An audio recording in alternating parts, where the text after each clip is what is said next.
உலகெங்கிலும் இருக்கும் பிளே தமிழ் நேயர்கள் அனைவருக்கும் வணக்கம். நான் உங்கள் ராம்ஜி.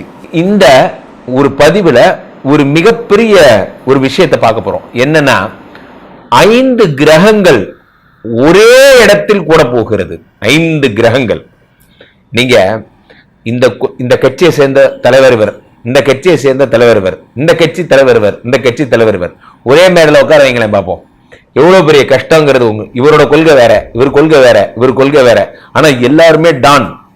இப்போ இவங்களுக்கு மரியாதை பண்ணி, இவங்களுக்கு மைக் கொடுத்து, இவங்களை பத்திரமா காரை வச்சு அனுப்பி வீட்டுக்கு அனுப்புறதுக்குள்ள ஏண்டா நிகழ்ச்சி நடத்தணும்னு ஆயிரும். அவ்வளவு கஷ்டம். ஒரு சாதாரண மனிதர்கள் 5 வேறுபட்ட துருவங்கள் சேர்ந்து இருக்கிறதே இவ்வளவு பெரிய கஷ்டம்னா, அப்போ 5 கிரகங்கள், 5 பேரும் 5 விதம். அதனாலதான் சொல்றது நவ கிரகம். ஒன்னொன்னு ஒரு விதம். இது ஒரு விதம்னா அது ஒரு விதம், அவர் ஒரு விதம்னா இவர் ஒரு விதம், இவருக்கு பிடிச்சது அவருக்கு பிடிக்காது, அவருக்கு பிடிச்சது இவருக்கு பிடிக்காது. இவர்கள் 5 பேரும் ஒரு இடத்துல இருந்தா என்ன மாற்றம் ஏற்படும்? இந்த உலகம் எத்தனை பெரிய பிரளயத்தை சந்திக்க போகிறது?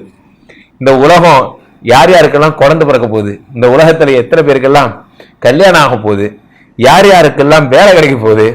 என்னென்ன விஷயங்கள்லாம் நடக்க போகிறதுங்கிறத ராசி ரீதியாக பார்க்கிறோம். கடகராசிக்காரர்களுக்கெல்லாம் இந்த 5 கிரக சேர்க்கை என்ன செய்ய போகிறது?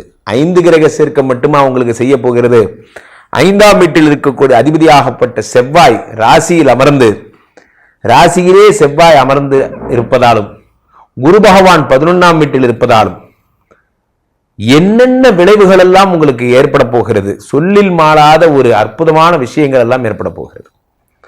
9ஆம் வீட்டிலே உங்களுக்கு சுக்கிரனும் ராகுவும் சனியும் சூரியனும் புதனும் இத்தனை பேர் வந்துடுறான்.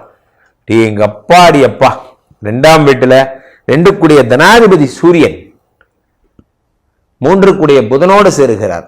இந்த பக்கம் என்னடான்னா சனி பகவான் அஷ்டம சனி முடிஞ்சு இப்பதான் உங்களுக்கு 9ஆம் வீட்டுக்கு பேர். அப்பா நீ போப்பா, ரொம்ப தேங்க்ஸ்பா, நீங்க எல்லாம் உண்மையிலேயே சென்ட் ஆஃப் பண்ணி அனுப்பிடணும்.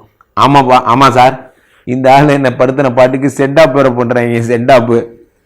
ஸோ இந்த பக்கம் என்னடான்னா 2 கூடிய தனாதிபதி சூரியன், சூரியனுடன் சனி, புதன், ராகுவுடன் சூரியன், சுக்கிரன் எல்லாருமா சேர்ந்து 9ஆம் வீட்டில் வரும் பொழுது பாக்யஸ்தானம். பானை பிடிச்சவ பாக்யசாலிம்பாங்க, அதிர்ஷ்டம். நன்றாக புரிந்து கொள்ளுங்கள் பிள்ளைகளை, என் அன்பிற்குரிய நண்பர்களே, என்னிலும் மூத்தவர்களே, அனைவருக்கும் சொல்லுகிறேன்.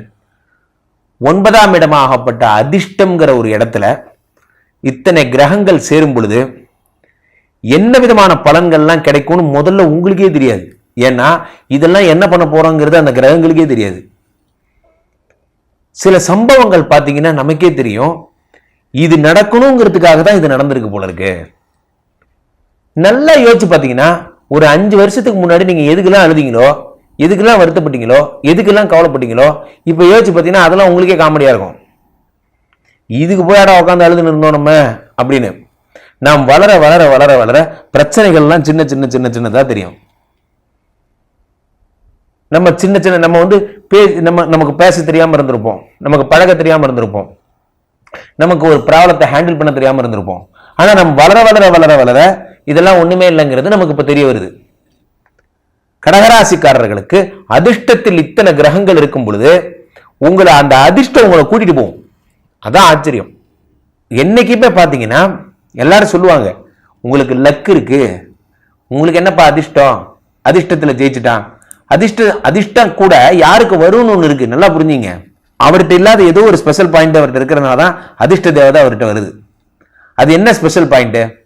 அது என்ன ஸ்பெஷல் பாயிண்ட்னா, அவர் தொழிலை நேசிக்கிறார். நல்லா புரிஞ்சுங்க. இங்கதான் வாழ்க்கையோட சூட்சமே இருக்கு.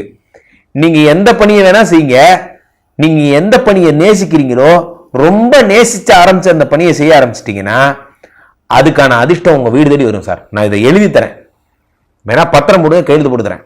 நீங்க எந்த பணியை ரொம்ப நேசிக்கிறீங்களோ அந்த பணியினுடைய அங்கீகாரம், அதனுடைய அவுட்புட்டு, நீங்க தூங்கிட்டு இருக்கும் போது கூட ஒரு நாள் உங்க கதவை தட்டும் லக்ஷ்மி, திறந்து பார்த்தீங்கன்னா வாசல்ல லக்ஷ்மி நிப்பா.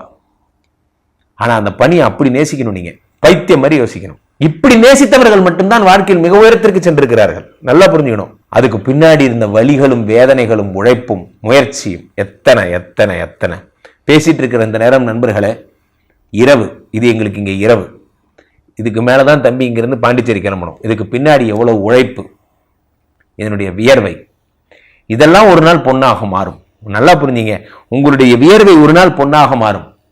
பொண்ணுன்னா என்ன? தங்கமாக மாறும். உங்க வியர்வை ஒரு நாள் தங்கமா மாறும். ஆனால் அந்த முயற்சி அவனிடம் இருக்காது. தெய்வம் பார்த்துக்கிட்டே இருக்கு.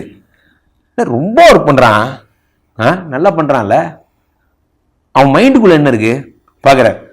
எப்படியா ஜெயிக்கணும் ஜெயிக்கணும், கடன் வாங்கணும்னு அவன் நினைக்கல. சம்பாதிக்கணும் சம்பாதிக்கணும் சம்பாதிக்கணும், நல்லா வேலை செய்யணும் சம்பாதிக்கணும், நல்லா வேலை செய்யணும் சம்பாதிக்கணும். பரவாயில்லையே, ஏமாத்தணும்னு நினைக்கல, சம்பாதிக்கணும்னு நினைக்கிறான். இவனுக்கு கொடுத்துருவோம் அப்படின்ட்டு இந்தடா வச்சு விடா போடா கொடுத்துறாரு. அவ்வளவுதான், முடிஞ்சு போச்சு. கடகராசிக்காரங்களுக்கு அப்படி ஒரு நேரம் இது. அட்ஜஸ்ட் பண்ணிட்டு போறதெல்லாம் என்னைக்காவது தான். சில பேர் எல்லாத்துக்கும் அட்ஜஸ்ட் பண்றீங்க, அங்கதான் ப்ராப்ளம். இது ஒரு மனவியாதிங்கிறான் அறிஞர்கள். பரவாயில்ல பரவாயில்ல பரவாயில்ல, அது என்னைக்காவது சொல்ற வார்த்தை. தோத்து போனா பரவாயில்ல. சில பேர் இப்பெல்லாம் தப்பான அட்வைஸ் பண்றாங்க. தோத்து போனா கவலைப்படாதீங்க, பரவாயில்ல போனா போட்டோம். நானும் அப்படி சொல்ல மாட்டேன் சார். தோத்து போனா வருத்தப்படுங்க, ஏன் தோத்தோன்னு கண்டுபிடிங்க, அடுத்த தடவை பெருசா செய்யுங்க. அப்ப கடகராசிக்காரர்கள் 9ஆம் வீட்டிலே ஹார்ட் ஒர்க் பண்ண முடிவு பண்ணிட்டீங்க. இன்னைக்கு ஒரு முடிவு பண்ணுங்க.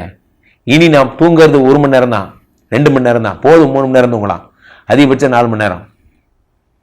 3 மணிக்கு எந்திரிப்பவன் முனிவன், 4 மணிக்கு எந்திரிக்கிறவன் ஞானி, 5 மணிக்கு எந்திரிக்கிறவன் ஸ்டூடெண்ட், 6 மணிக்கு எந்திரிக்கிறவன் குடும்பஸ்தன், 7 மணிக்கு எந்திரிக்கிறவன் எரும மாடு, 8 மணிக்கு எந்திரிக்கிறவன் மனிதனே இல்லை. ஒரு தத்துவம் சொல்லுது.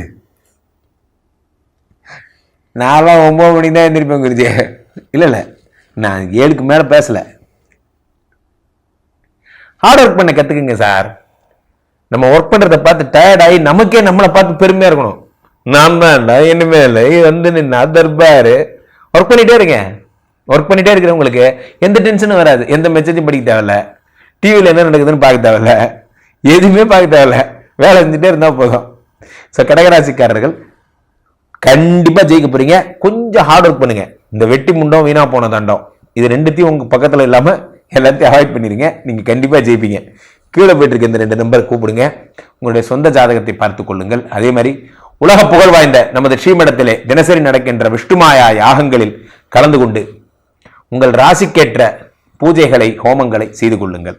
அதே மாதிரி வருகின்ற மார்ச் 29ஆம் தேதி நடக்கின்ற மாபெரும் சனிப்பெயர்ச்சி யாகத்தில் கலந்து கொள்ளுங்கள். கலந்து கொண்டு நீங்கெல்லாம் கண்டிப்பா கலந்துக்கணும். உங்களுக்கு இப்பதான் நோய் தீர்ந்திருக்குங்கிற மாதிரி அஷ்டம சனி முடிஞ்சு 9க்கு போயிருக்கார். சனிக்கு ஒரு சென்ட் ஆஃப் கொடுங்க. ஸோ அந்த மிகப்பெரிய யாகத்தில் கலந்து கொண்டு சனி பகவானை வேண்டுங்கள். சனி கொடுத்தால் எவர் தடுப்பார். போகும்போது சனி நிறைய அள்ளி கொடுத்துட்டு போவார். உங்களுக்கு கவலைப்படாதீங்க. சனி பகவானுக்காக நிறைய வர்ஷிப் பண்ணுங்க. உங்களால் முடிந்த பொருளுதவியை தாருங்கள். மீண்டும் ஒரு நல்ல பதிவில் சந்திப்போம். நன்றி, வணக்கம்.